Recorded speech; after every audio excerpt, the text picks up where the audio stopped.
जो लेना चाहे उसको मिल जाएगी। या आप लोगों के लिए ही बनाया है नोट्स, ऐसा थोड़ी है कि बस ये है कि जो सेगमेंट पढ़ रहे हो उसी को लो, क्योंकि उसको फॉलो कर सको, नहीं तो लेके रख दोगे क्या फायदा है। पॉलिटी की, ज्योग्राफी की बुकलेट फाइनल हो चुकी है, वो मतलब बुक के रूप में आ गई है। और एक दो दिन में हिस्ट्री भी आ जाएगी। एक्स्ट्रा क्लास इस सैटरडे को हो सकती है, सैटरडे या संडे किसी दिन भी बुला सकता। संडे के लिए भी मेंटली प्रिपेयर रहिए, जैसे जरूरत पड़ जाएगी। जब पढ़ने के लिए आए हैं तो ना सैटरडे ना संडे, जिस दिन बुला लिया जाए सब दिन तैयार रहिए।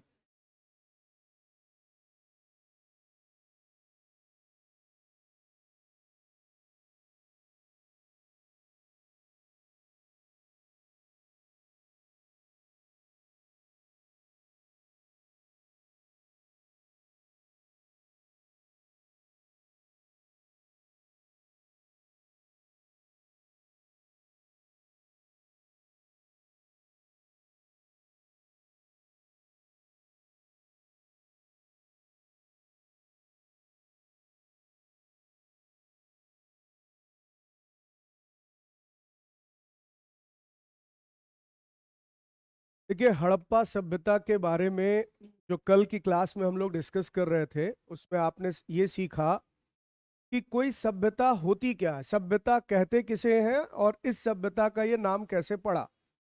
तो सभ्यता कहने का एक सीधा सा अर्थ होता है कि हमारे जीवन जीने का तरीका, हम कैसे जीवन जीते हैं, हम क्या कपड़े पहनते हैं, क्या खाते पीते हैं, किस तरह का तीज त्योहार मनाते हैं, कौन से भगवान को मानते हैं, और हमारे रीति रिवाज कैसे हैं, इन्हीं सबको हम सभ्यता नाम देते हैं। तो मनुष्य के जीवन का जो भौतिक पक्ष है, यानी आपकी जो एक मेटलिस्टिक लाइफ है, मेटलिस्टिक लाइफ में ही तो पहनावा है, खान पान है, उसको सभ्यता कहा जाता है। तो इस दौर के लोग जिस तरह की जीवन शैली को जीते थे, उसी को आप पढ़ने जा रहे हैं, और इसको कह रहे हैं एक नाम दे करके हड़प्पा सभ्यता। तो सभ्यता क्या है समझ गए। यानी जब आप कहते हैं वैदिक सभ्यता, तो इसका मतलब वो सभ्यता जिसके बारे में पता हमें वेदों से चला। फिर हड़प्पा सभ्यता क्यों इसे कहा गया, क्योंकि सबसे पहले इसकी जानकारी कहाँ से मिली, हड़प्पा से। तो हम लोग अभी कल की क्लास में इसके नाम पर बात कर ही चुके हैं कि इसके लिए कई नाम का प्रयोग होता है। जैसे इसे कांस्य युगीन सभ्यता भी कहते हैं, ब्रोंज एज सिविलाइजेशन, या इसे प्रोटो एज सिविलाइजेशन, आदि युगीन सभ्यता कहा जाता है। लेकिन प्रॉपर नेम जो इस समय इसका यूज होता है वो है हड़प्पा सिविलाइजेशन। तो इस सभ्यता को लेकर के आपने ये जाना कि ये सभ्यता कब पता चला, इसके बारे में खोज कैसे हुई, फिर इसके बाद इस सभ्यता का उदय किस पृष्ठभूमि पर हुआ, इसका बैकग्राउंड क्या था, और फिर आपने देखा इसका टाइम पीरियड क्या माना गया है, इसका कालक्रम क्या माना गया है। और आज हम लोग बात करेंगे इस सभ्यता के विस्तार को लेकर, इसके प्रमुख नगरों को लेकर, और फिर इसके कुछ फीचर्स हैं जिस पर मैंने एक नोट्स तैयार किया है जो आपको भी लास्ट में दूंगा, वो आपके लिए असाइनमेंट होगा कि आप उसको पढ़ेंगे। नहीं, वो तो कह रहे हैं अपलोड कर दिया मुझे। नहीं अपलोड हो तो मुझे तो बता रहे हैं कैसे आप देख रहे हो, तो कह रहे हैं कि अपलोड कर दिया। हाँ।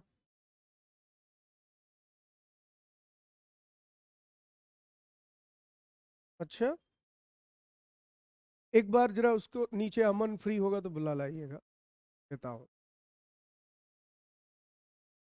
एक बार ये पूछ लेना कि वो फाइल अपलोड के लिए सर पूछ रहे हैं, हो गई है कि नहीं। हम्म?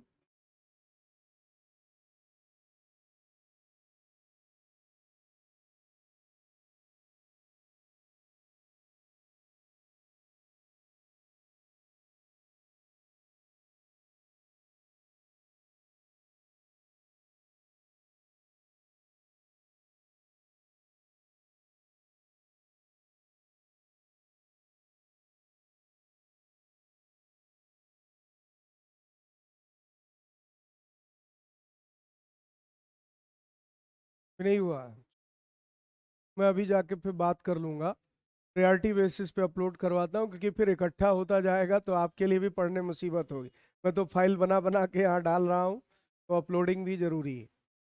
तो हड़प्पा सभ्यता के जब हम यहाँ पर अगले टॉपिक पर बात करते हैं तो इसमें सबसे महत्वपूर्ण पॉइंट आता है विस्तार, यानी एक्सटेंट। और इसी तरीके से यहाँ पर दूसरा है वह इसके प्रमुख नगर, मेजर साइट्स।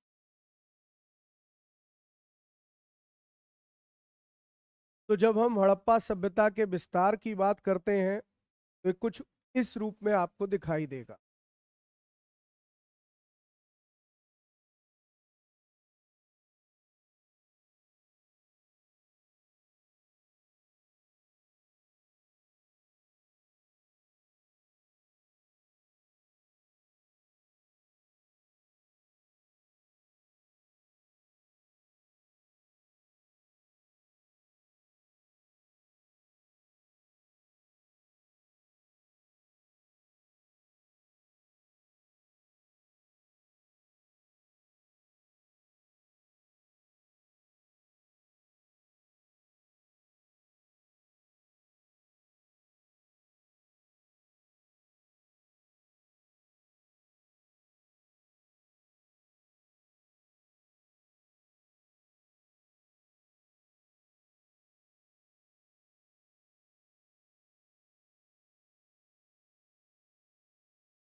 आप सब सबसे पहले तो इसे डायग्राम को बनाइए और फिर मैं बताता हूँ इसमें क्या चीजें बहुत अहम है।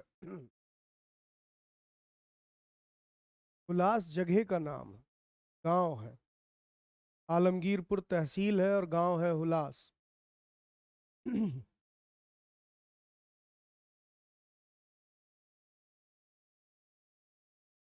तो हिंदी से ही ट्रांसलेट कर लीजिए, क्या दिक्कत।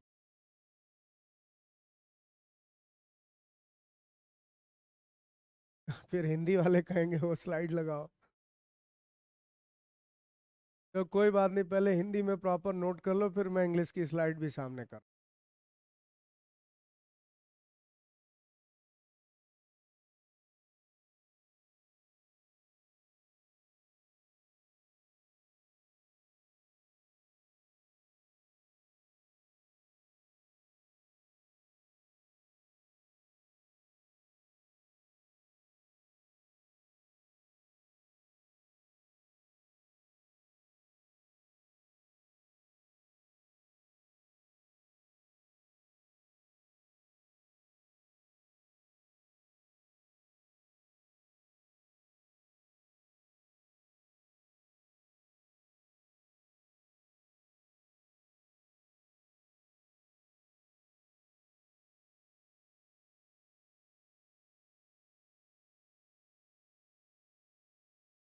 देखिए, एक तो आपको ये जो डायग्राम दिख रहा है वो ये दिखाता है कि ये जो सभ्यता थी, जहां तक इसका फैलाव था, जहां तक इसका एक्सटेंड था, वो एक ट्रायंगुलर शेप में दिखाई देता। जब आप मानचित्र पर देखेंगे, अभी मैं आपको आगे मैप भी दिखाऊंगा, तो आप उसमें पाएंगे कि ये एक ट्रायंगुलर शेप में फैली हुई एरिया में थी।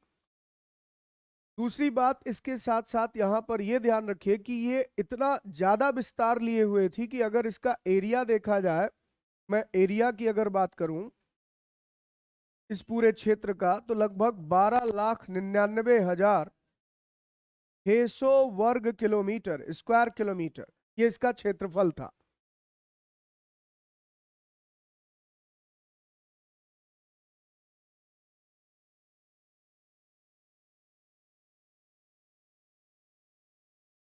तो अगर आपसे एक सवाल किया जाए कि भारत का कुल भौगोलिक क्षेत्रफल कितना है, इंडिया का टोटल ज्योग्राफिकल एरिया 32,87,263 वर्ग किलोमीटर। और भारत दुनिया का कितना बड़ा देश है, किस रैंक पर है, 7वें। तो 7वां बड़ा देश दुनिया में, जहां 200 से अधिक देश हैं, उसमें अगर 32 लाख क्षेत्रफल वाला देश है, 33 लाख कह लीजिए, तो उसमें एक सभ्यता है जिसका क्षेत्रफल आप देख रहे हैं लगभग 13 लाख। दैट्स मीन हम ये कह सकते हैं कि लगभग उसके आधे से थोड़ा कम। तो ये अपने आप में बहुत बड़ा विस्तार था। तो कंटेम्प्रेरी वर्ल्ड की ये लार्जेस्ट सिविलाइजेशन, इतनी बड़ी सभ्यता उस समय दुनिया में कहीं नहीं। बड़ी कहने का मतलब टेरिटोरियल एरिया, राज्य क्षेत्र के दृष्टिकोण से। अगला सवाल आपसे बन सकता है कि जो इसकी बसावट थी वो किस आकार में थी, तो त्रिभुजाकार, एक ट्रायंगुलर शेप में फैली, जिसमें सबसे उत्तरी सिरा कहां था, मांडा। मांडा ये कहां मिला है, जम्मू कश्मीर में, चिनाब नदी के किनारे बसा हुआ था। इसकी सबसे दक्षिणी सीमा कहां तक गई है, दायमाबाद, जो किस राज्य में है, महाराष्ट्र में, और किस नदी के किनारे, प्रवरा। ऐसे जो इसकी सबसे पूर्वी सीमा, ईस्टर्न बाउंड्री, वो कहां है, उत्तर प्रदेश के मेरठ में एक जगह आलमगीरपुर। आलमगीरपुर की जगह पर ऑप्शन में अगर हुलास लिखा है तो आप आंसर उसे लगा सकते हैं, क्योंकि आलमगीरपुर तहसील इलाका है और हुलास वो गांव है जहां इसकी बाउंड्री मिली। फिर इसके साथ साथ इसकी पश्चिमी सीमा, वेस्टर्न बॉर्डर कहाँ था, तो ये मकरान तट पर था। मकरान एक कोस्टल एरिया है पाकिस्तान और बलूचिस्तान के इलाके में। बलूचिस्तान उसका एक प्रांत है, और वहीं पर आप देखेंगे बिल्कुल ईरान के बॉर्डर से लगा हुआ है, ये जगह है सुतकानगे डोर। तो सुतकानगे डोर पश्चिमी सिरा था इसका। यहां से लेकर आलमगीरपुर तक आप देख सकते हैं कितना फैलाव हो गया। और उधर मांडा से लेकर दायमाबाद तक, तो ये समकालीन विश्व की सबसे बड़ी सभ्यता थी। ये इसकी सीमाएं थी। तो सबसे पहले एक्सटेंट को लेकर एक सवाल ये बन सकता है, तो इस पर आप आंसर दे सकेंगे। अब इसी को जरा वर्डिंग दे दीजिए, आप वहीं नीचे लिखिएगा।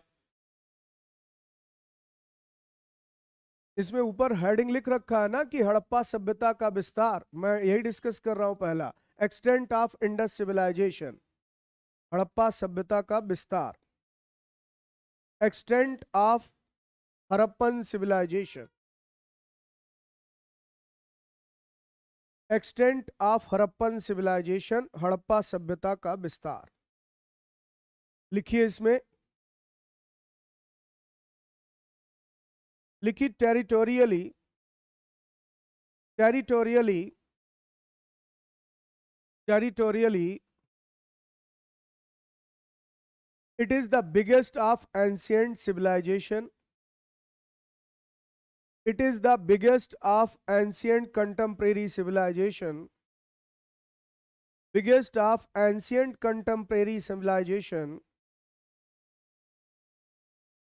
Ancient contemporary civilization. It framed a triangle. It framed a triangle. It framed a triangle and accounted for about and accounted for about and accounted for about 12,99,600 square kilometer. 12,99,600 square kilometer with Sutkange door in Makran coast. With Sutkange door in Makran coast. Alamgirpur in Meerut district of UP. Alamgirpur in Meerut district of UP. Manda in Jammu. Manda in Jammu and Daimabad in Maharashtra. Daimabad in Maharashtra, forming its western forming its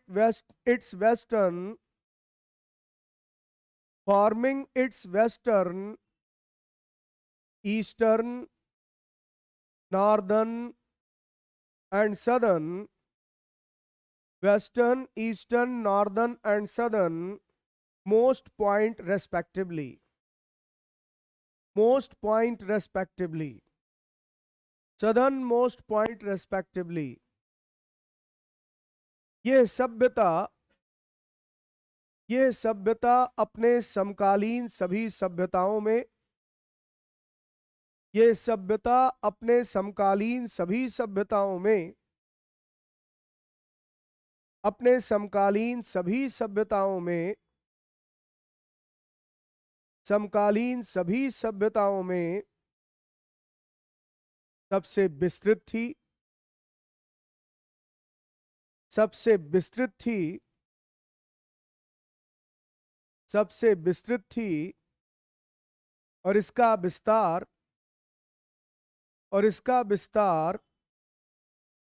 एक त्रिभुजाकार क्षेत्र में फैला हुआ था और इसका विस्तार एक त्रिभुजाकार क्षेत्र में फैला हुआ था। एक त्रिभुजाकार क्षेत्र में फैला हुआ था। त्रिभुजाकार क्षेत्र में फैला हुआ था। फैला हुआ था।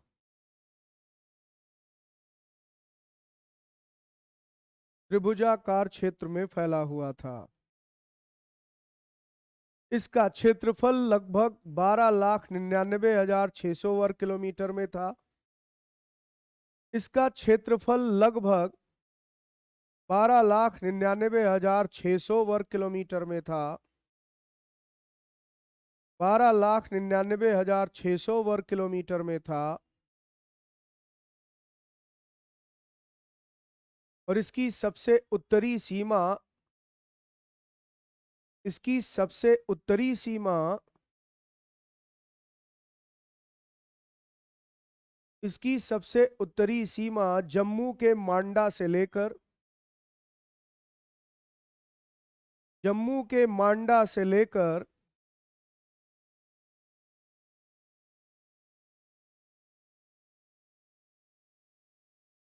सबसे दक्षिणी सीमा महाराष्ट्र के दायमाबाद तक थी। लेकर सबसे दक्षिणी सीमा महाराष्ट्र के दायमाबाद तक थी। सबसे दक्षिणी सीमा महाराष्ट्र के दायमाबाद तक थी।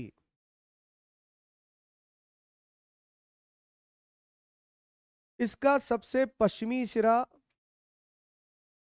इसका सबसे पश्चिमी सिरा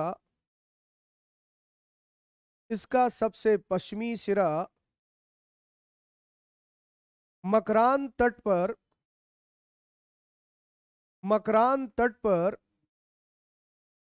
मकरान तट पर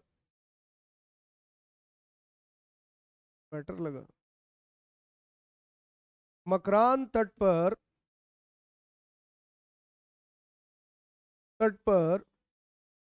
तुतकांगे डोर था। तुतकांगे डोर था। तुतकांगे डोर था।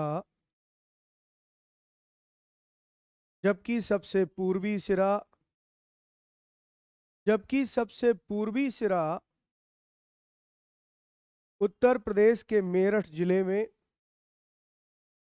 उत्तर प्रदेश के मेरठ जिले में मेरठ जिले में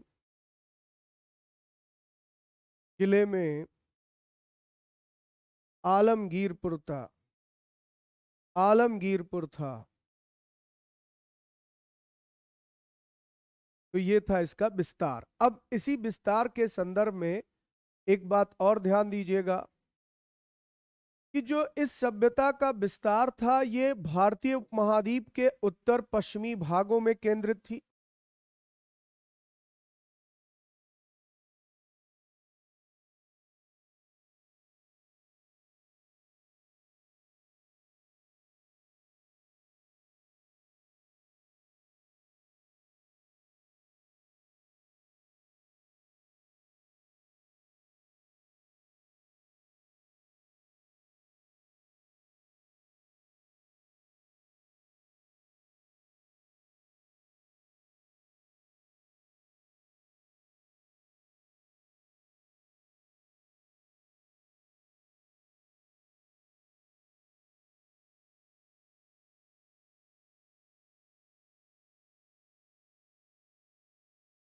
तो इसका जो मुख्यतः विकास हुआ, इस सभ्यता का जो केंद्र आप कह सकते हैं वो इंडियन सब कॉन्टिनेंट का नॉर्थ वेस्टर्न रीजन था। अच्छा, इसमें एक टर्म यूज किया जाता है इंडियन सब कॉन्टिनेंट। ऐसा क्यों? इसकी वजह यह है कि यह सभ्यता केवल भारत के राज्य क्षेत्र में नहीं थी, ये पाकिस्तान में ही मुख्यतः केंद्रित थी, या फिर इसके दो पुरास्थल अफगानिस्तान से भी मिले हैं। तो जब भारतीय उपमहाद्वीप टर्म यूज करते हैं तो उसमें तीनों शामिल हो जाता है। तो इस सेंस में याद रखिए कि इस सभ्यता का फैलाव 3 देशों में मिला है, भारत में भी, पाकिस्तान में भी, और कुछ हद तक अफगानिस्तान में भी।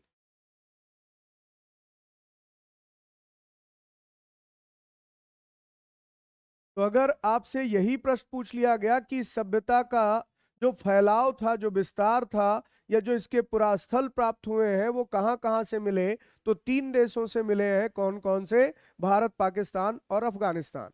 और इसीलिए यहां पर प्रॉपर टर्म क्या यूज किया गया है? इंडियन सब कॉन्टिनेंट।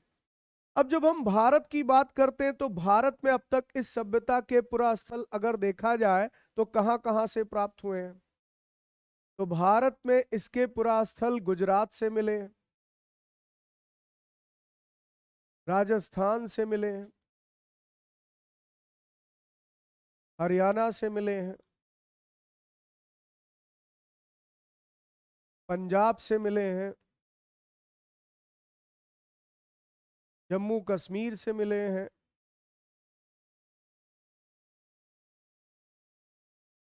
महाराष्ट्र से मिले हैं और उत्तर प्रदेश से मिले। तो अब तक जिन पुरास्थलों की प्राप्ति हुई है वो जहां जहां से प्राप्त हुए उनके नाम आपके सामने। अभी इस पर एक्सकेवेशन का काम चल रहा है, क्या पता कल को मध्य प्रदेश में भी कुछ मिल जाए, या हो सकता है कहीं और साइट मिल जाए। लेकिन अभी प्रेजेंट सिनेरियो ये है कि जितने भी पुरास्थल प्राप्त हुए हैं वो इन क्षेत्रों से मिले हैं। फिर ऐसे ही अगर हम पाकिस्तान की बात करें तो पाकिस्तान में इसके पुरास्थल अगर आप देखें तो पंजाब से मिले, सिंध से मिले और बलूचिस्तान से मिले, बलूचिस्तान से मिले। तो उन पुरास्थलों का नाम या उन साइट्स का नाम यहां क्यों नहीं जरूरी है? क्योंकि भारत में अब तक इसके लगभग वो 1400 से अधिक पुरास्थल प्राप्त हो चुके हैं। फिर ऐसे ही पाकिस्तान में लगभग 100 से अधिक पुरास्थल प्राप्त हो चुके हैं। तो सबके नाम यहां जानना जरूरी नहीं। लेकिन जब हम तीसरे देश का नाम लिखते हैं अफगानिस्तान, तो चूंकि अब तक अफगानिस्तान से केवल 2 ही पुरास्थल मिले हैं, इसलिए इसका नाम एग्जाम में आ सकता है। तो इसमें कौन से 2 पुरास्थल मिले हैं? तो आप देखेंगे एक मिला है सोरतुगई और एक का नाम है मुंडीगाग।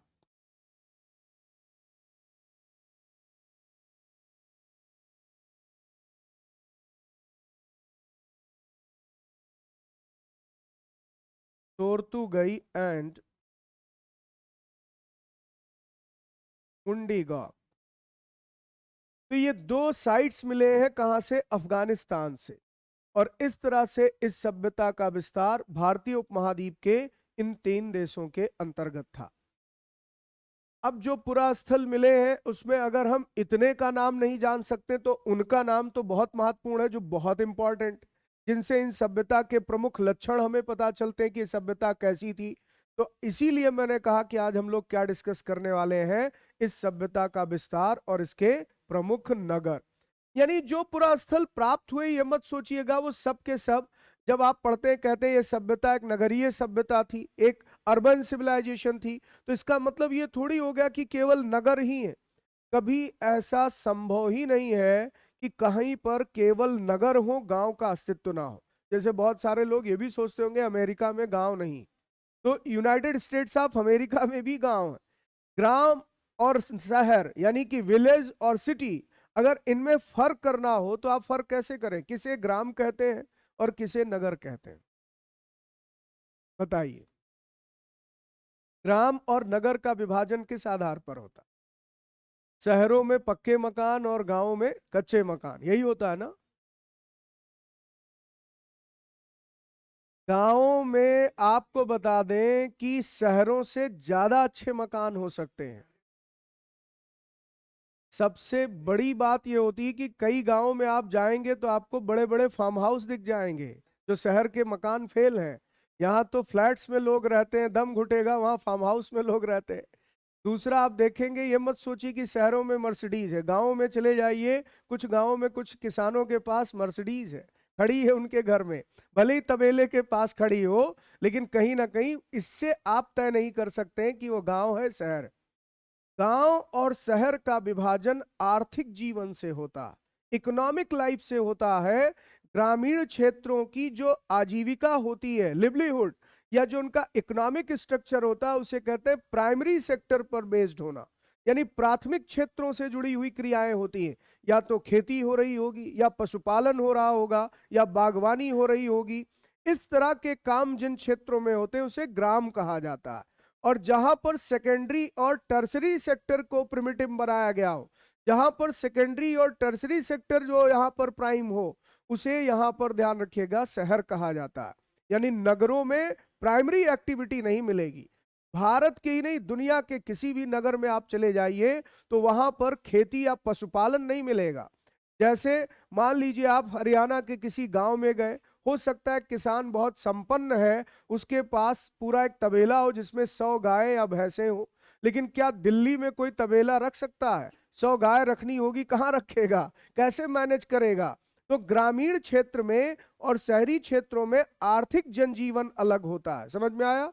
तो यहां पर जो मैं बात करने जा रहा हूं कि जो सिंधु सभ्यता के पुरास्थल मिले, इनकी संख्या अब लगभग 1500 से ज्यादा हो गई है। लेकिन इसमें से केवल कुछ ही ऐसे हैं जिनको बड़े नगरों की संज्ञा दी गई। जैसे हड़प्पा अपने आप में एक नगर था, या मोहनजोदाड़ो अपने आप में नगर थे।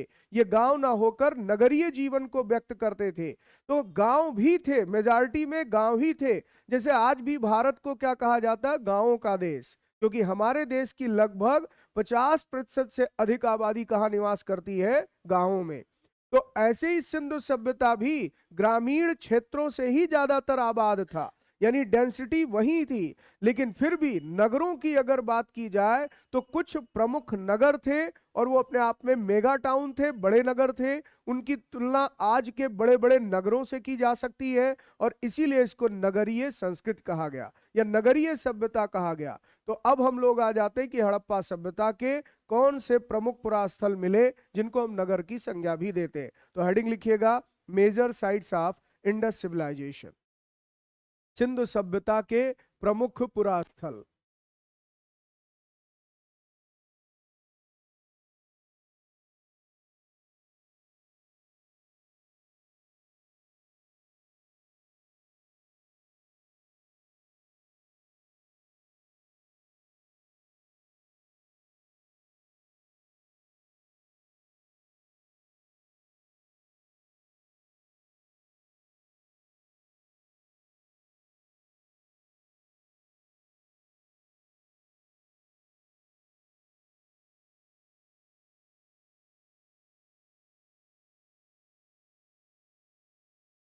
Major sites of Indus civilisation, Sindhu सभ्यता के प्रमुख पुरास्थल।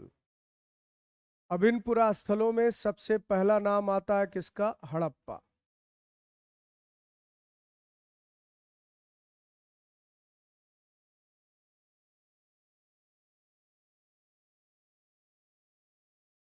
इस पर आप लोग नोटिंग कैसे करेंगे, तरीका बताता हूं। शॉर्ट में इस तरह से पॉइंट आउट करते जाएंगे, जो बहुत महत्वपूर्ण बातें हैं वो मैं बोलता जाऊंगा, आप लिखते जाएंगे।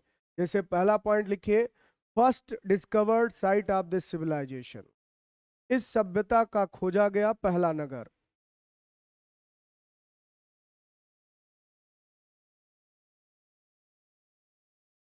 इस सभ्यता का खोजा गया पहला नगर। और पूरा स्पेस रखिएगा, लंबी लाइन भी हो सकती है, ध्यान रखिएगा। इस सभ्यता का खोजा गया पहला नगर।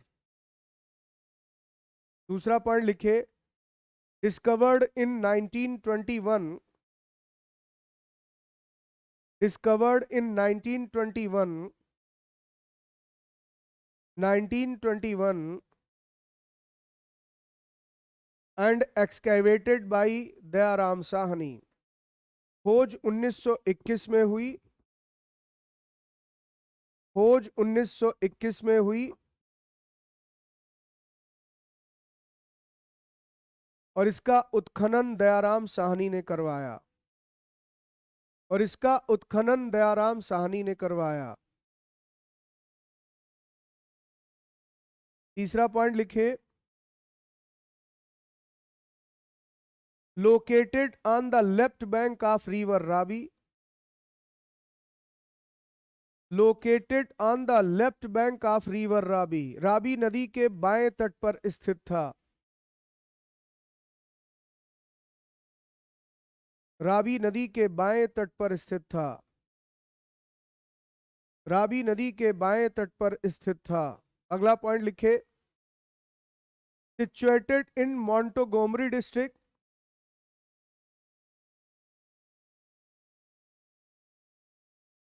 Situated in Montgomery district, Montgomery district of west Punjab in Pakistan, of west Punjab in Pakistan, Pakistan के पश्चिमी पंजाब प्रांत में, पाकिस्तान के पश्चिमी पंजाब प्रांत में, पाकिस्तान के पश्चिमी पंजाब प्रांत में मांटगोमरी जिले में स्थित है, मांटगोमरी जिले में है। पाकिस्तान के पंजाब प्रांत में मांटगोमरी जिले में है, मांटगोमरी जिले में है।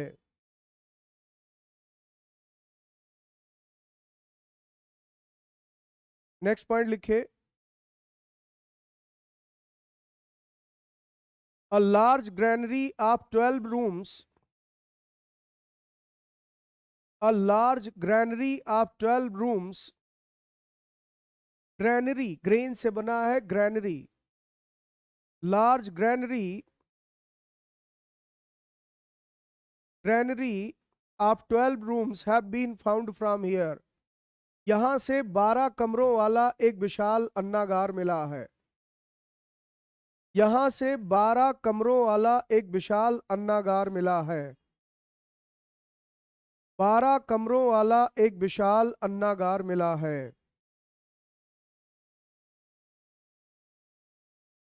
विशाल अन्नागार मिला है। 12 कमरों वाला एक विशाल अन्नागार मिला है। ग्रैनरी या अन्नागार समझ में आया क्या है? जहां अनाज स्टोर करते थे, माल गोडाउन। अगला पॉइंट लिखिए। अगर आपके पेपर में सवाल आ गया कि माउंट ऑफ हड़प्पा या हड़प्पा के टीलों के बारे में सबसे पहले किसने जानकारी दी थी? चार्ल्स मैसन ने। लिखिए, mound of Harappa, mound of Harappa were first noticed by, mound of Harappa were first noticed by Charles Masson, Charles मैसन,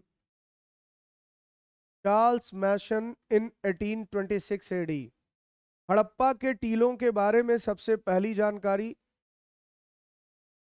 हड़प्पा के टीलों के बारे में सबसे पहली जानकारी,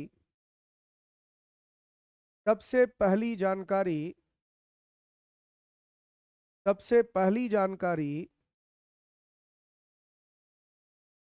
सबसे पहली जानकारी चार्ल्स मैसन ने दी थी।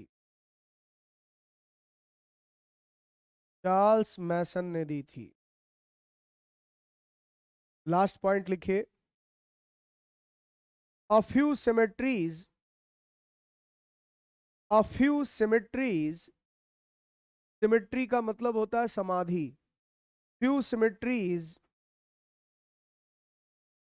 have been found from have been found from here। यहां से कुछ समाधियां मिली हैं। यहां से कुछ समाधियां मिली हैं। यहां से कुछ समाधियां मिली हैं।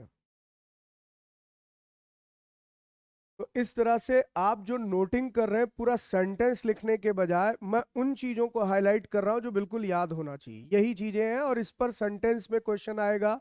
जैसे पूछेंगे कि हड़प्पा के टीलों की खोज सबसे पहले किसने की, किस वर्ष की?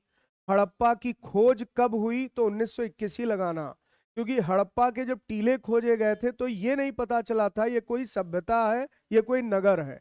वो केवल टीले तक ही सीमित रह गए। लेकिन बाद में जब दयाराम साहनी ने प्रॉपर एक्सकेवेशन करवाया तब पता चला कि यहाँ एक सभ्यता थी। एक बात और, इसको लार्ज लेवल पर एक्सकेवेशन बाद में मार्टिमर व्हीलर ने भी कराया था, लेकिन पहली बार उत्खनन करके इस नगर की खोज की दयाराम साहनी ने 1921 में। दूसरा प्रश्न बन सकता, हड़प्पा किस नदी के किनारे अवस्थित था? अच्छा, हो सकता है थोड़ा सा डेप्थ में चले जाएं तो आपसे गलत कराने के लिए स्टेटमेंट बना दें कि कौन सा स्टेटमेंट सही या गलत है, और लिख देंगे रावी नदी के दाएं तट पर स्थित था। तो दाएं बाएं में भी कंफ्यूज करा सकते हैं, इसलिए मैंने यहां पर बाएं भी बोल दिया। ऐसा ज्यादा प्रश्न नहीं आएगा, लेकिन एक दो इस तरह के प्रश्न खासकर हड़प्पा और मोहनजोदड़ो पर बन सकता, क्योंकि ये दो सबसे प्रमुख नगर थे इनके।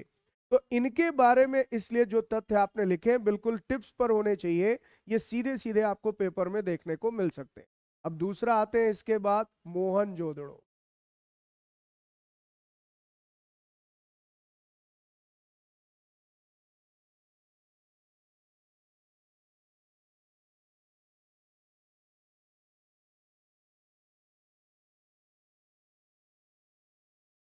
मोहनजोदाड़ो या Mohenjodaro.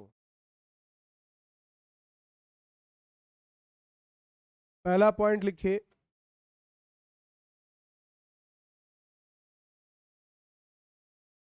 The literal meaning, the literal meaning in Sindhi language, the literal meaning in Sindhi language is the mound of dead. Is the mound of dates, mound of dates. Sindhi भाषा में इसका शाब्दिक अर्थ, सिंधी भाषा में इसका शाब्दिक अर्थ मृतकों का टीला है। सिंधी भाषा में इसका शाब्दिक अर्थ मृतकों का टीला है, मृतकों का टीला है।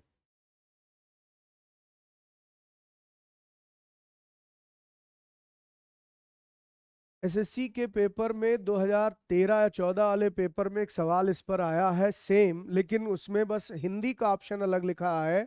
उसमें लिखा है, पूछा गया था प्रश्न, सिंधु सभ्यता के किस पुरा स्थल को प्रेतों का टीला कहते हैं।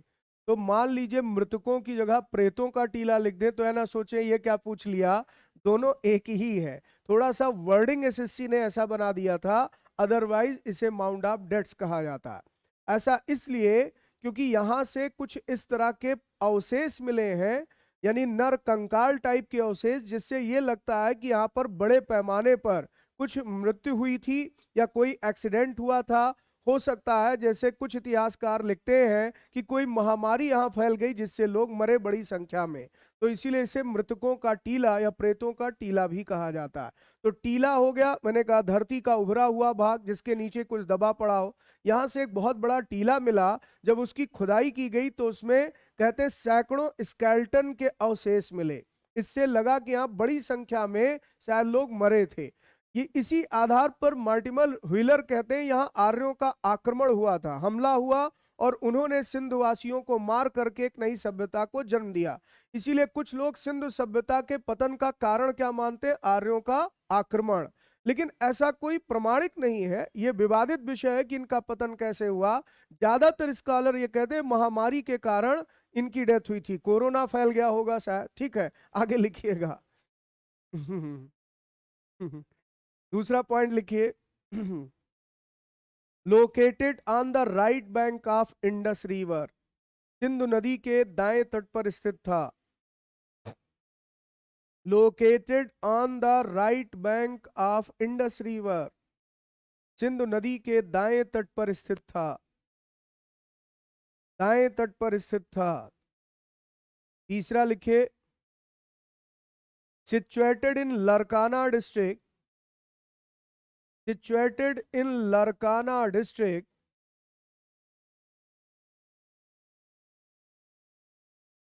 Larkana district in Sindh province of Pakistan, in Sindh province of Pakistan, Pakistan के सिंध प्रांत में, पाकिस्तान के सिंध प्रांत में लरकाना जिले में अवस्थित था।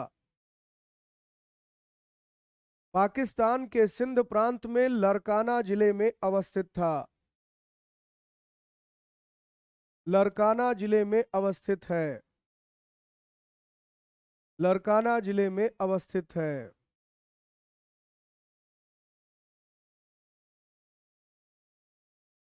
अगला पॉइंट लिखिए, डिस्कवर्ड बाई आर.डी. बनर्जी इन 1922, इसकी खोज 1922 में, इसकी खोज 1922 में राखाल दास बनर्जी ने की, राखाल दास बनर्जी ने की।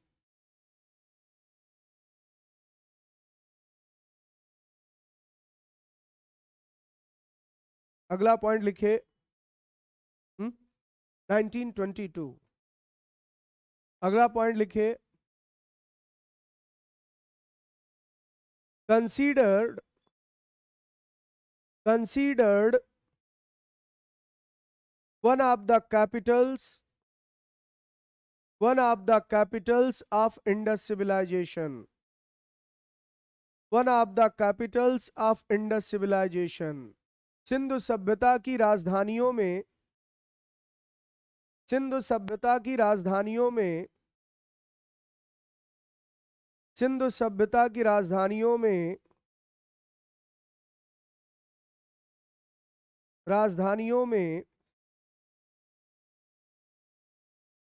इसे एक राजधानी नगर माना गया है। इसे एक राजधानी नगर माना गया है।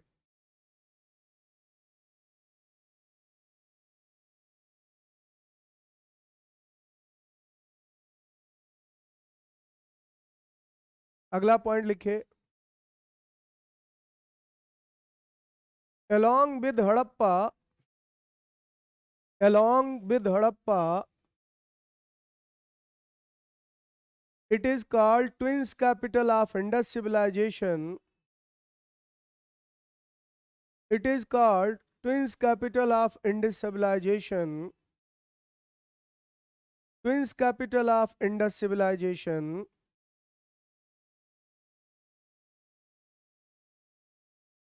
ब्रैकेट में लिख लीजिएगा by Stuart Piggott,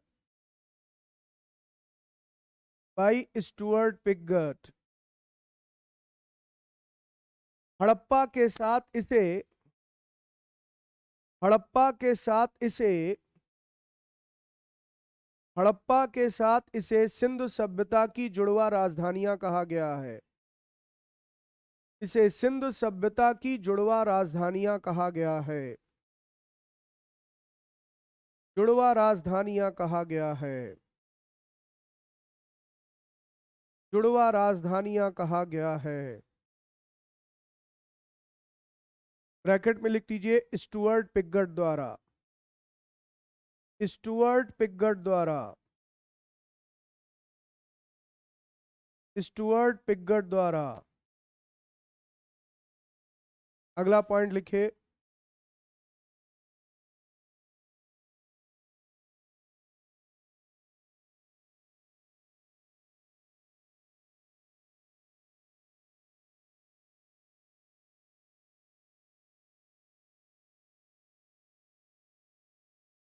The largest of the Indus cities, the largest of the Indus cities, largest of the Indus cities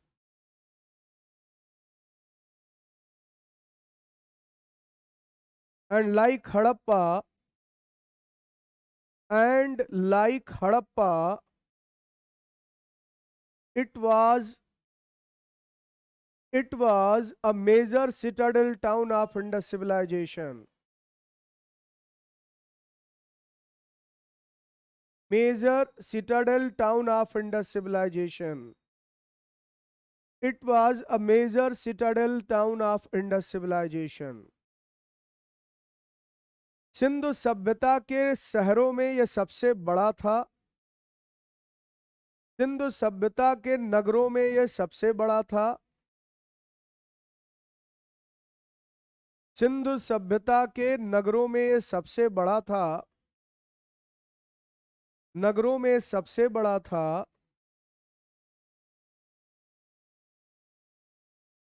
सबसे बड़ा था। और हड़प्पा की तरह, और हड़प्पा की तरह यह भी इस सभ्यता का एक प्रमुख दुर्गीकृत नगर था। एक प्रमुख दुर्गीकृत नगर था। और हड़प्पा की तरह यह भी इस सभ्यता का एक दुर्गीकृत नगर था। यह भी इस सभ्यता का एक दुर्गीकृत नगर था। सिटाडेल टाउन का मतलब होता है फोर्टिफाइड टाउन। फोर्टिफिकेशन को ही सिटाडेल कहते हैं। यानी दुर्गीकृत का मतलब होता है चारों तरफ से किलेबंदी। जैसे आज का लाल किला जो आप देखते हैं, इसे भी एक शहर की तरह बसाया गया था शाहजहां द्वारा, और चारों तरफ से आप देखेंगे इसकी किलेबंदी की गई। तो लाल किले की दीवारें जो उसकी बाउंड्री खड़ी है, अगर आप देखें तो वो एक तरीके से आपको दिखाई देगा एक पूरा फोर्टिफिकेशन है, कैंपस होता है अंदर। तो यहां पर इस तरह के एरिया को ही सिटाडेल टाउन कहा गया। तो हड़प्पा और मोहनजोदड़ो इनके दो सबसे प्रमुख दुर्गीकृत नगर थे। और भी कई दुर्ग मिले हैं, लेकिन उनमें अगर ये प्रश्न आ गया कि दुर्गीकृत नगरों में सबसे प्रमुख कौन थे, तो हड़प्पा और मोहनजोदड़ो। अगला पॉइंट लिखिए। लिखिए a great bath, a great bath granary, a great bath granary, granary assembly hall, assembly hall, assembly hall,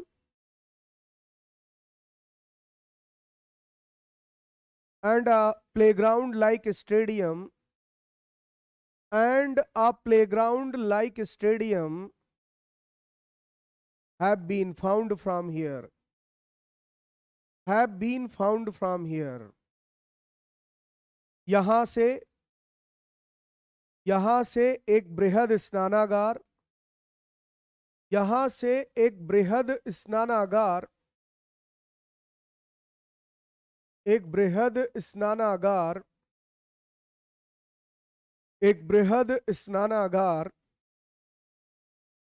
एक अन्नागार, एक अन्नागार,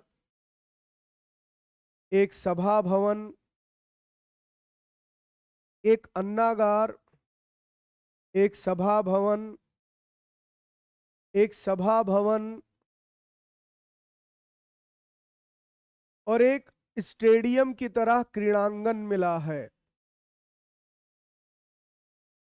स्टेडियम की तरह क्रीड़ांगन मिला है, स्टेडियम की तरह क्रीड़ांगन मिला है।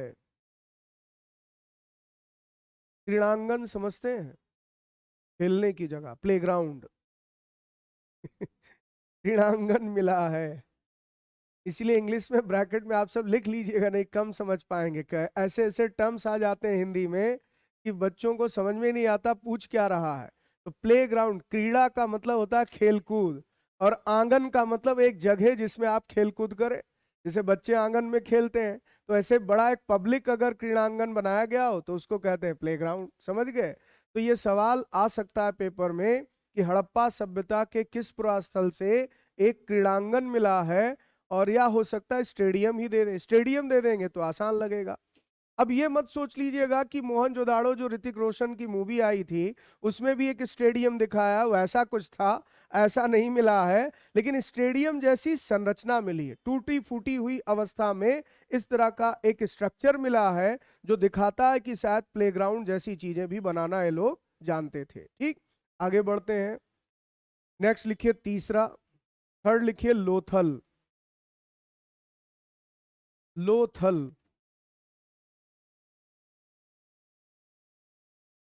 स्नानागार अगर देखा जाए तो ये दो शब्दों से मिला है।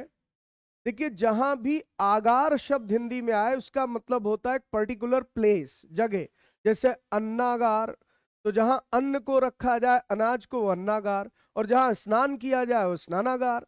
तो जैसे यहाँ पर पब्लिक प्लेस पर जब लोग इकट्ठे होते थे, मैं अभी आगे उस पर चर्चा करूंगा, कि एक बहुत बड़ा स्नानागार मिला है जहां पर शायद, हाँ, स्विमिंग पूल जैसा भी आप कह सकते हैं, बिल्कुल बिल्कुल वैसे ही बना हुआ है। एक बहुत बड़ा सा बाथ गृह मिला है जहां लोग पब्लिक गैदरिंग करते थे नहाने के लिए। इवन दैट, अगर उसकी आप इमेज देखेंगे, आपके नोट्स में भी मैंने उसे रखा, अभी आगे आपको दिखाऊंगा, तो आप पाएंगे कि यहाँ पर, इसीलिए तो नोट्स थोड़ा बड़ा हो गया है। ठीक है, तो उसमें आप ये देखेंगे कि कुल मिलाकर के उसके क्योंकि बहुत सारी इमेज लगी हुई है, आप ये मत सोचिए कि पेजेस बहुत ज्यादा हैं पढ़ने के लिए। अच्छा, दूसरी चीज क्या है, बायलिंगुअल है, एक स्लाइड हिंदी में तो एक स्लाइड इंग्लिश में, वो डबल है। ये जस्ट 50 हो गया, और शुरू के 20-25 पेज तो ब्लैंक है, तो ज्यादा नहीं है, चिंता मत करिएगा। तो यहां पर मैं ये कह रहा था कि आप अगर उस यहाँ स्नानागार को देखेंगे तो उसमें कपड़े बदलने के रूम तक बने हुए हैं, उसमें पानी भरने के लिए टैंक से जो पानी लाया जाता था उसका भी प्रबंध दिखाई देता है। तो ये दिखाते हैं कि उस समय भी स्विमिंग पूल जैसी चीजें बनाना ये लोग जानते थे। इसीलिए तो इस सभ्यता को पूरी दुनिया में अपने आप में बहुत यूनिक माना गया। आगे लिखिएगा लोथल पर। लोथल,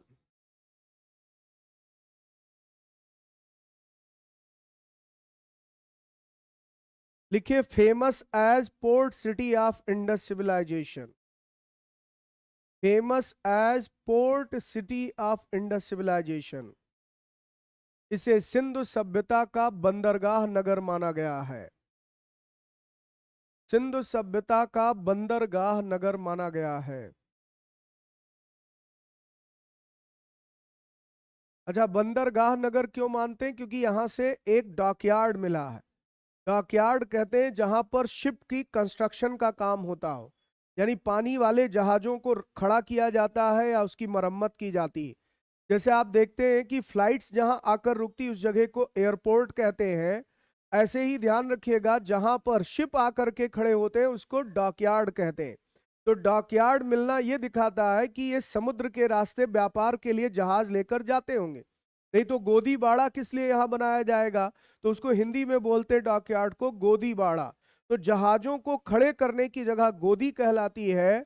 और यहां पर लोथल में एक डॉकयार्ड मिलना दिखाता है कि ये समुद्र परिवहन से परिचित थे। तो आज जैसे बड़े बड़े कार्गो या शिप तो नहीं थे, लेकिन पुराने जमाने में सिंधु सभ्यता में समुद्र में नावें चलाना ये अपने आप में बहुत यूनिक बात कि ये लोग शायद अरब सागर से होते हुए और गल्फ कंट्रीज तक व्यापार के लिए जाया करते थे। तो इसका प्रमाण लोथल से मिला। तो जब समुद्र के किनारे का कोई स्थान हो जहां जहाज आए जाए उसको पोर्ट कहा जाता है। इसलिए आपके पेपर में एक प्रश्न आएगा कि सिंधु सभ्यता के किस पुरास्थल को उसकी पोर्ट सिटी माना गया, बंदरगाह नगर, तो आंसर क्या लगाएंगे, लोथल। अगला पॉइंट लिखिए। Located on the bank of river Bhogava. Located on the bank of river Bhogava. Bhogava नदी के किनारे, भोगवा नदी के किनारे बसा हुआ था। भोगवा नदी के किनारे बसा हुआ था। अगला पॉइंट लिखिए। Situated in Ahmedabad district of Gujarat. Situated in Ahmedabad district of Gujarat, Gujarat के अहमदाबाद जिले में स्थित है। गुजरात के अहमदाबाद जिले में स्थित है। गुजरात के अहमदाबाद जिले में स्थित है। अगला पॉइंट लिखिए। Discovered by R S Rao.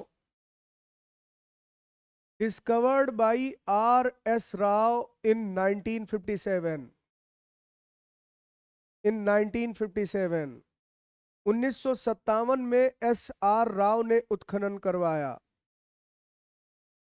1957 में एस आर राव ने उत्खनन करवाया।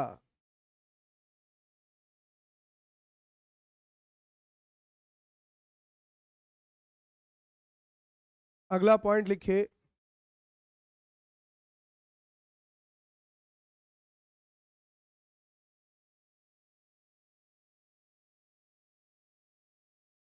An artificial dockyard, an artificial dockyard, dockyard situated east of the city, situated east of the city, east of the city, built of burned bricks, built of burned bricks, burned bricks, burned bricks, built of burned bricks, and almost rectangular in shape, and almost rectangular in shape,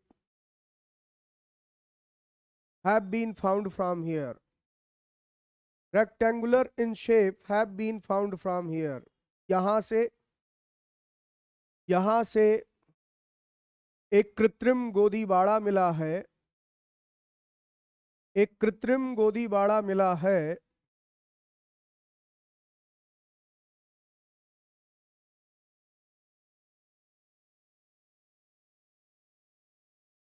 एक कृत्रिम गोदी बाड़ा मिला है जो नगर के पूर्व में स्थित था, जो नगर के पूर्व में स्थित है, जो नगर के पूर्व में स्थित है और पक्की ईंटों से बनाया गया है, और पक्की ईंटों से बनाया गया है, पक्की ईंटों से बनाया गया है और लगभग आयताकार है, और लगभग आयताकार है, और लगभग आयताकार है। आयताकार है। अगला पॉइंट लिखिए। Fire altars have been found from here. Fire altars have been found from here.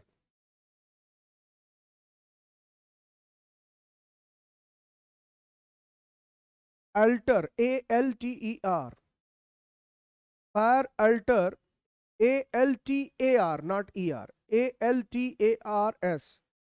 Hindi में कहते हैं अग्निकुंड, ब्रैकेट में आप अग्निकुंड भी लिख सकते हैं।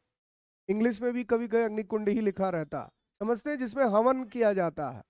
देखिए यहां से अग्निकुंड प्राप्त हुए हैं, यहां से अग्निकुंड प्राप्त हुए हैं, यहां से अग्निकुंड प्राप्त हुए हैं।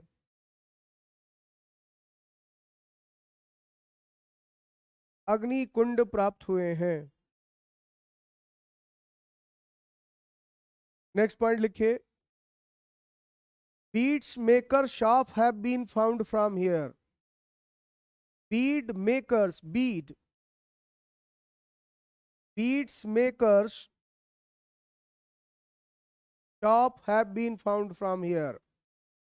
यहां से मनके बनाने का, यहां से मनके बनाने का कारखाना प्राप्त हुआ है।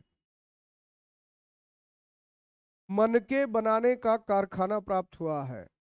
मनका समझते हैं ना, क्या होता है?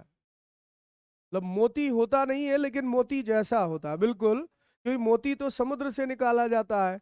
ये बेसिकली जो मनके होते हैं पत्थरों से बनाते हैं या फिर किसी अन्य चीजों से, मेटल वगैरह यूज करके एक माला जैसा बनाते हैं, तो उसी को मनके कहते हैं। ठीक है, मनके बनाने का कारखाना प्राप्त हुआ है। और लास्ट पॉइंट लिखिए।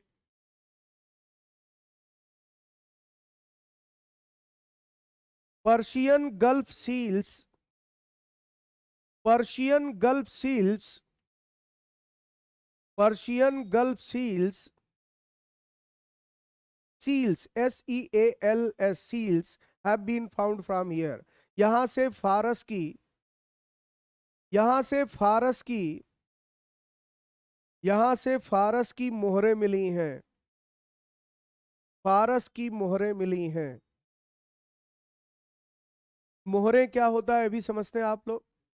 जैसे स्टैंप किसी चीज पे लगाया जाता है, तो पर्शियन सील का मिलना क्या इंडिकेट करता है कि लोग ईरान तक व्यापार के लिए जाया करते। तो जैसे कोई सामान जब कहीं ले जाते हैं तो वो सामान प्रॉपर नया है, यूज नहीं किया गया, इसके लिए सीलिंग होती है। जैसे आप अमेजोन से जब कुछ मंगाते हैं, कहते हैं भाई सील खुली है मैं सामान नहीं लूंगा, बोलते नहीं बोलते हैं? सील पैक होगा तभी अथेंटिक होता है कि हाँ ये यूज नहीं किया गया। बहुत बार स्विगी डिलीवरी करती है भोजन की, और अगर सील पैक खुला है तो डाउट होता है कि कहीं डिलीवरी बॉय नहीं नहीं तो चख लिया। तो इस कारण से ये आज का ट्रेंड नहीं है, ये पुराने जमाने से चला आ रहा है कि पहले भी सीलिंग की जाती थी जिससे वस्तुओं की प्रमाणिकता सिद्ध हो। तो ये लोथल से प्राप्त होने वाले कुछ महत्वपूर्ण अवशेष हैं। अब चौथा लिखिए, कालीबंगा। चौथे नगर का नाम लिखिए कालीबंगा। कालीबंगा लिख दे।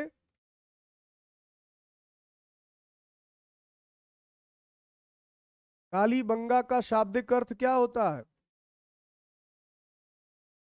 बताइए? काली चूड़ियां, काफी हद तक सही सोच रहे थे, इसका मतलब होता है ब्लैक बैंगल्स। लिखिए, it's literal meaning, it's literal meaning is black bangles. इसका शाब्दिक अर्थ काली चूड़ियां होता है। इसका शाब्दिक अर्थ काली चूड़ियां होता है। Located on the left bank of, located on the left bank of Ghaggar river, located on the left bank of Ghaggar river, Ghaggar river, Ghaggar नदी के, घग्घर नदी के बाएं तट पर स्थित है। घग्घर नदी के बाएं तट पर स्थित है।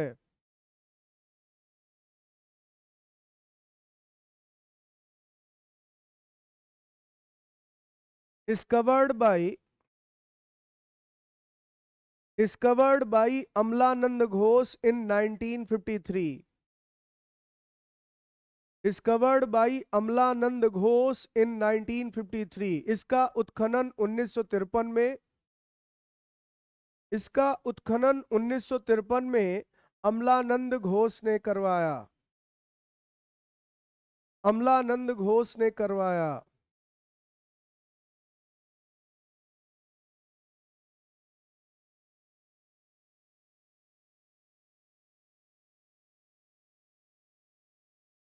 situated in Hanumangarh district of Rajasthan. situated in Hanumangarh district of Rajasthan. Rajasthan के हनुमानगढ़ जिले में अवस्थित है। हनुमानगढ़ जिले में अवस्थित है। राजस्थान में एक डिस्ट्रिक्ट है गंगानगर डिस्ट्रिक्ट। गंगानगर जिले से काटकर एक नया जिला बनाया गया है हनुमानगढ़। अब ये एरिया आ गया है हनुमानगढ़ में। तो इसलिए ध्यान रखिएगा कि हनुमानगढ़ जिला अभी बना है और ये कटकर इसमें आ गया है, तो क्या पता आपका पेपर बनाए और पुराना वाला आंकड़ा दे दें। तो अगर हनुमानगढ़ नहीं दिया रहेगा तो गंगानगर ऑप्शन में जरूर रहेगा। तो आप ब्रैकेट में वहां गंगानगर भी लिख लीजिएगा। ऑप्शन के अकॉर्डिंग आंसर लगाना पड़ेगा। तो हो सकता है, जैसे वही बात है कि अब इलाहाबाद का नाम है प्रयागराज, लेकिन हो सकता है पेपर में कोई प्रश्न आ जाए तो इलाहाबाद ही लिखा रहे, तो उसके हिसाब से आप आंसर लगा सकेंगे। नेक्स्ट लिखिए।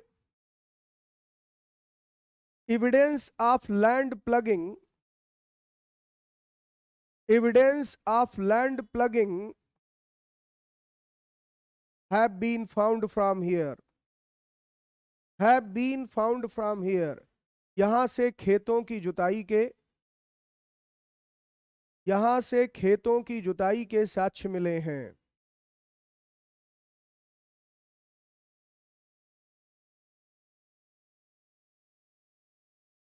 खेतों की जुताई के साक्ष्य मिले हैं। Fire altars have been found. Fire altars have been found and houses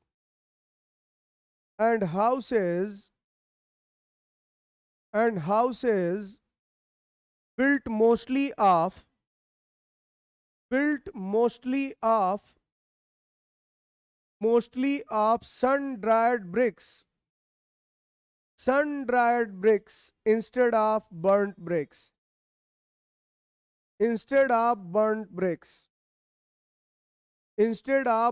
bricks। यहां से अग्नि कुंड मिले हैं।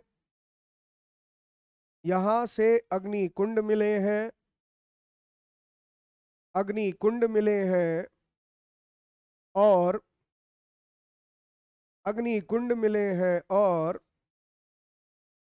यहाँ के अधिकतर मकान धूप में सुखाई गई ईंटों से बने हैं। जबकि सिंधु सभ्यता के अन्य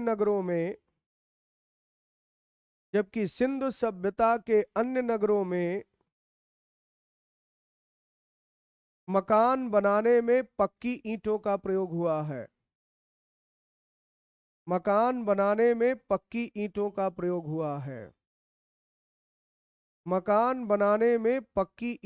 प्रयोग हुआ है। कितने हो गए? कितने नगर हुए? 4। पांचवा लिखे। चन्हू Daro.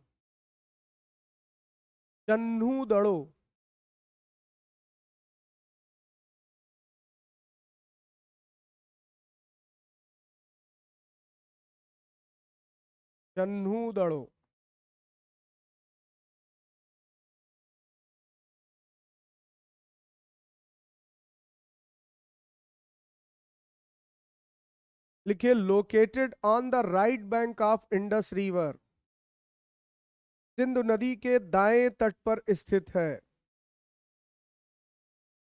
Located on the right bank of Indus river, Sindhu नदी के दाएं तट पर स्थित है। सिंधु नदी के दाएं तट पर स्थित है। दाएं तट पर स्थित है। फिर लिखिए situated in Sindh province of Pakistan, Pakistan के सिंध प्रांत में अवस्थित है।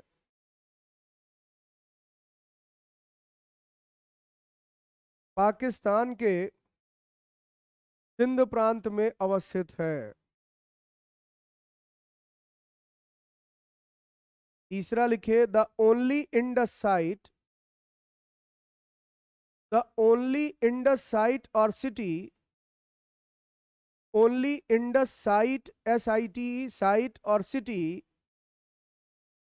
City without a citadel, without a citadel. ये सिंधु सभ्यता का एकमात्र नगर है। ये सिंधु सभ्यता का एकमात्र नगर है जो दुर्गीकृत नहीं है। विदाउट सीटाडेल, जो दुर्गीकृत नहीं है। ये सिंधु सभ्यता का एकमात्र नगर है, एकमात्र नगर है जो दुर्गीकृत नहीं है, दुर्गीकृत नहीं है। अगला पॉइंट लिखिए excavated by MG Majumdar, excavated by MG Majumdar, MG Majumdar in 1931। इसका उत्खनन 1931 में, इसका उत्खनन 1931 में MG मजूमदार ने करवाया था। MG मजूमदार ने करवाया था। 1931 में MG मजूमदार ने करवाया था। अगला पॉइंट लिखिए evidence of pre Harappan culture, evidence of pre Harappan culture, evidence of pre Harappan culture, pre Harappan culture known as Jhukar Jhangar culture, Jhukar Jhangar culture have been found from here, have been found from here। यहां से प्राक हड़प्पा संस्कृति के अवशेष मिले हैं। प्राक हड़प्पा, प्राक हड़प्पा मतलब होता है प्री हड़प्पा, और प्री हड़प्पा समझे मतलब क्या मतलब इसका आपका निकला। हड़प्पा सभ्यता किस कल्चर के बैकग्राउंड पर डेवलप हुई थी? अभी पिछली क्लास में आपको कल की मतलब क्लास में पढ़ा रहा था कि हड़प्पा सभ्यता का उदय किस पृष्ठभूमि पर हुआ? चैल्कोलिथिक कल्चर, ताम्र पाषाणिक संस्कृतियां। और जरा ताम्र पाषाणिक संस्कृतियों पर जो नोट्स बनवाया था उसमें 2-3 का नाम बताइए आप लोग। नहीं बनवाया? जरा नोट्स पलट कर देखिए तो। जैसे जोरवे कल्चर, लिखा नहीं लिखा? या फिर और कायथा, मालवा, ये सब आपने लिखा है ना। सोथी कल्चर का भी मैंने जिक्र किया था, राजस्थान में सोथी कल्चर मिला। तो ये सब रिलेट करना सीखिए। ऐसे एक चैल्कोलिथिक कल्चर मिला चन्नू दड़ों से, उसका नाम है झूकर झांगर। तो ये हड़प्पा से पहले की संस्कृति थी। तो क्या लाइन लिखा फिर से बोलिए। यहां से प्राक हड़प्पा संस्कृति के अवशेष मिले हैं, प्राक हड़प्पा संस्कृति के अवशेष मिले हैं जिसे झूकर झांगर संस्कृति कहा गया है। घूकर झांगर संस्कृति कहा गया है? इसमें लास्ट पॉइंट लिखिए, bead maker shop have been found from here. Bead maker shop have been found from here, यहां से भी मनके बनाने का कारखाना मिला है। यहां से भी मनके बनाने का कारखाना मिला है।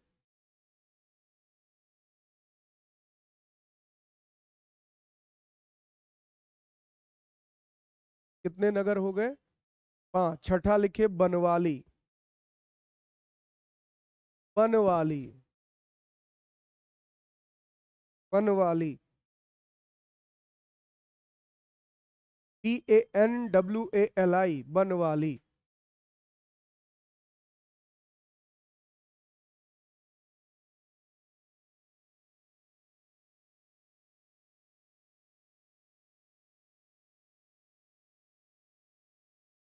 दोनों नाम प्रचलन। बनवाली में लिखिए,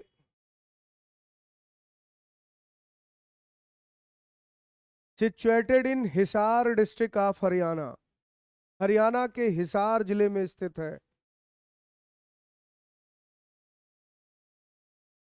हरियाणा के हिसार जिले में स्थित है।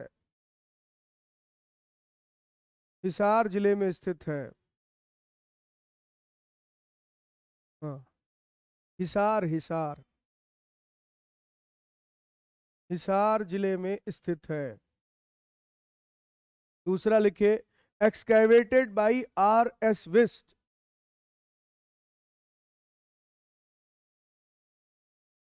excavated by R.S. Wist in 1973-74. In 1973-74 इसका उत्खनन 1973-74 में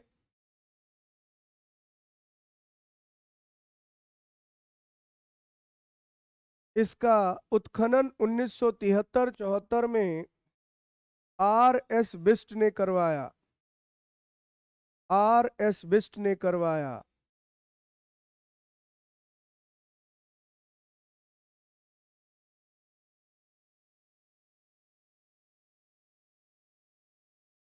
A plug model toy have been found from here. A plug, plug मतलब होता है हल, PLOUGH। A plug model toy have been found from here. यहां से हल नुमा एक खिलौना मिला है। हल नुमा एक खिलौना मिला है। अच्छा, हल नुमा खिलौना मिलने किस बात का इंडिकेशन है? खेती का। और इसका मतलब खेती कितनी एडवांस हो चुकी होगी कि अब ये लोग खेतों में हल का यूज करने लगे थे, यानी कल्टीवेशन में प्लगिंग का इस्तेमाल शुरू हो चुका था। तो दो जगह से प्रमाण इसका मिलता है, कालीबंगा से जहां प्लग लैंड के कुछ एविडेंस मिले हैं, और यहां से कुछ मिट्टी का खिलौना मिला जिसमें एक हल नुमा मॉडल मिला। तो अगर कोई चीज खिलौने में है तो इसका मतलब उसके बारे में वो लोग परिचित रहे होंगे। ठीक, आगे लिखे, लास्ट पॉइंट लिखिए इसमें, barley of best quality is found here. Barley of best quality, barley को मतलब होता है जौ, BARLEY, barley. Barley of best quality have been found from here, या इज फाउंड फ्रॉम हियर। यहां से उत्तम किस्म का जौ मिला है। यहां से उत्तम किस्म का जौ मिला है। और लास्ट में लिखिए धौलावीरा। धौलावीरा लास्ट नगर। जो 7 इनके प्रमुख नगर खोजे गए हैं उनमें अगला है धौलावीरा।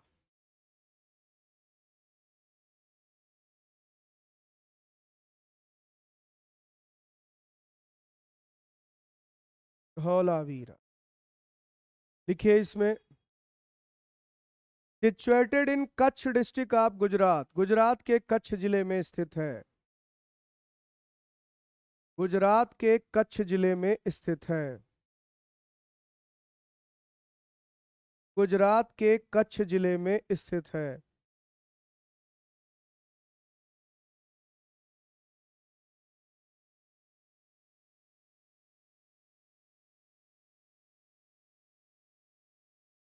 दूसरा पॉइंट लिखिए,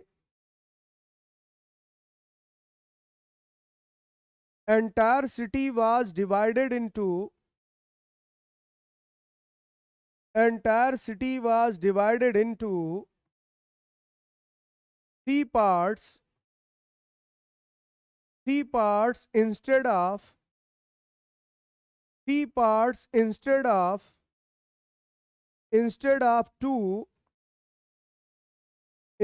of two सिंधु सभ्यता के अधिकांश नगर दो भागों में विभाजित थे। सिंधु सभ्यता के अधिकांश नगर दो भागों में विभाजित थे, जबकि ये नगर तीन भागों में विभाजित था। जबकि ये नगर तीन भागों में विभाजित था। ये नगर तीन भागों में विभाजित था। डैश देकर पहला लिखिए, सिटाडेल टाउन दुर्गीकृत नगर। सिटाडेल टाउन दुर्गीकृत नगर।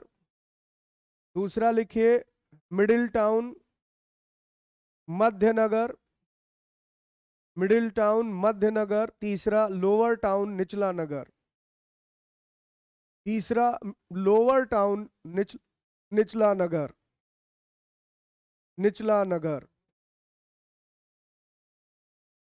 पहला दुर्गीकृत नगर, दूसरा मध्य नगर, तीसरा निचला नगर। अगला पॉइंट लिखिए, one of the largest site one of the largest site one of the largest site of the Harappan civilization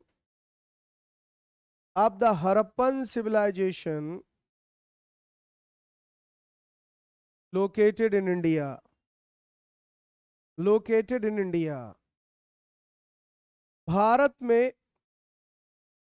Bharat में हड़प्पा सभ्यता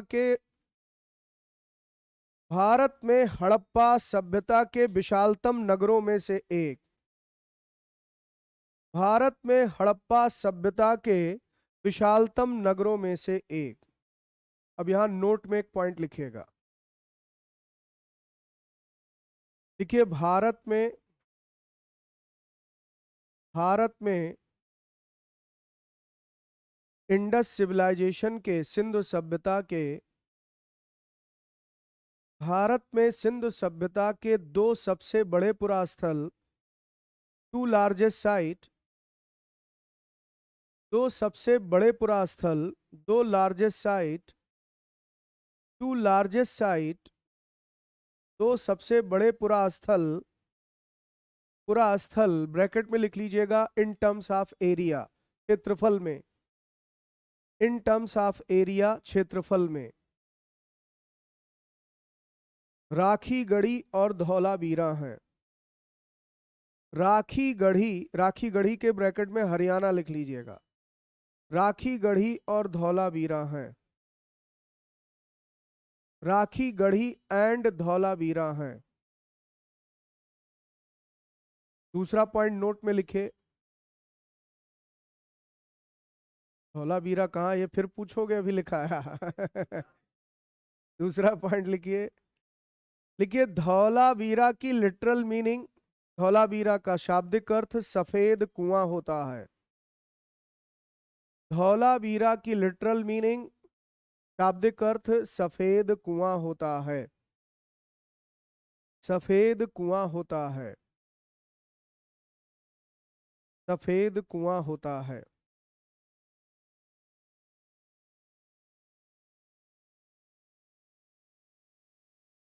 और तीसरा पॉइंट लिखिए लास्ट में, क्षेत्रफल में सिंधु सभ्यता का सबसे बड़ा पुरास्थल, in terms of area the largest site of Indus civilisation.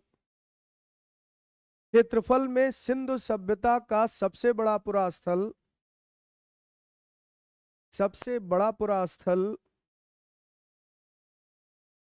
सबसे बड़ा पुरास्थल, लार्जेस्ट साइट गनेरी वाल है। गनेरी वाल, GANERI, गनेरी वाल है जो पाकिस्तान में है। गनेरी वाल है जो पाकिस्तान में है। एक चीज ध्यान रखिएगा एग्जाम में, सिंधु सभ्यता का सबसे बड़ा नगर कौन था? मोहनजोदड़ो। अभी लिखा आपने one of the largest city, तो नगर पूछेगा तो आंसर क्या लगाएंगे? मोहनजोदड़ो। लेकिन अगर साइट पूछेगा तो नगर गांव का फर्क नहीं कर रहा है, एरिया में जो सबसे बड़ा है तो वो है गनेरीवाल। और अगर पूछ लिया सिंधु सभ्यता का सबसे बड़ा नगर, वो भी भारत में जो है, तो धौलावीरा। और ना नगर की बात ना करे, लार्जेस्ट साइट कहे इंडिया में तो राखीगढ़ी। समझ में आ गया? अब बाकी आपके लिए जो असाइनमेंट है एक नजर जरा उस पर डालते हैं। ठीक, इस असाइनमेंट में आप आज ही ये अपलोड हो जाएगा, इसकी विशेषताएं लिखी हैं, इसको पढ़ेंगे, बहुत सिंपल लैंग्वेज में लिखा है, सब कुछ समझ में आ जाएगा। जैसे अगर आप यहाँ नोटिस करें तो लिखा है इन नगरों में से कई को 2 या उससे ज्यादा हिस्सों में डिवाइड किया गया था। एक जो पश्चिम में भाग होता था छोटा था लेकिन ऊंचाई पर बना होता था, और जो ईस्ट की तरफ टाउन होता था उसे निचले इलाके में रखा जाता था। ऊंचाई वाले भाग को पुरातत्वविदों ने क्या नाम दिया? नगर दुर्ग कहा। तो दुर्गीकृत नगर आपने लिखा, और जो निचले हिस्से का भाग होता था उसे निचला नगर कहा। तो अगर आपके पेपर में आ गया कि सिंधु सभ्यता में जो नगर बसाए जाते थे वो कितने पार्ट्स में डिवाइड होते थे? 2, नहीं 3 में नहीं, 2 में। यहां 2 पढ़ रहा हूं फिर भी 3। 3 तो मैंने एक एक्सेप्शनली लिखा है आपको। सिंधु सभ्यता का कौन सा नगर था जो 3 भागों में बटा था? धौलावीरा, वो एक्सेप्शन है, बाकी ऑर्डिनरी ये चीजें हैं। तो यही ये कह रहा है कि इस तरीके से, इसी को आप इंग्लिश में पढ़ेंगे तो एज इट इज ये लिखा है कि एक को जनरली क्या कहा गया? एक को लोअर टाउन कहा गया, और एक पार्ट को यहां पर क्या कहा गया? सिटाडेल। तो एक सिटाडेल कहलाता था और एक लोअर टाउन। फिर इसके अलावा इसकी विशेषता यह भी बता रहा है कि ईंटें आग में पकाई जाती थी, इतने अच्छे से पकी थी कि हजारों साल बाद आज तक उनकी दीवारें खड़ी हैं। ईंटों की चिनाई के लिए यहाँ पर ये खूब मजबूत दीवारों का इस्तेमाल करते थे। इसके साथ साथ नगर दुर्ग में कुछ खास इमारतें बनाई गई थी, जैसे मोहनजोदड़ो में एक तालाब बनाया गया था जिसे पुरातत्वविदों ने क्या नाम दिया है? महान स्नानागार, यानी इसी को ग्रेट बाथ कहा। तो ये ग्रेट बाथ यहाँ पर आज भी इस तरह से मिला, यानी ये जो आप टैंक एरिया देख रहे हैं यही स्विमिंग पूल था। इसमें उतरने के लिए 2 तरफ से सीढ़ियां बनी थी, यहां से पानी भरा जाता था, और ऐसे साइड में कमरे बने मिले जहां कपड़े बदलने के लिए शायद इनका इस्तेमाल होता रहा होगा। तो ये सारी चीजें पूरा स्विमिंग पूल का कॉन्सेप्ट लगता है। इसके अलावा इसकी और भी बहुत सारी विशेषताएं, जैसे बड़े बड़े भंडार गृह मिले। किस चीज का भंडार? अनाजों का भंडारण, इसी को अन्नागार कहा गया। तो आपने जैसे लिखा हड़प्पा से, मोहनजोदड़ो से, इस तरह से।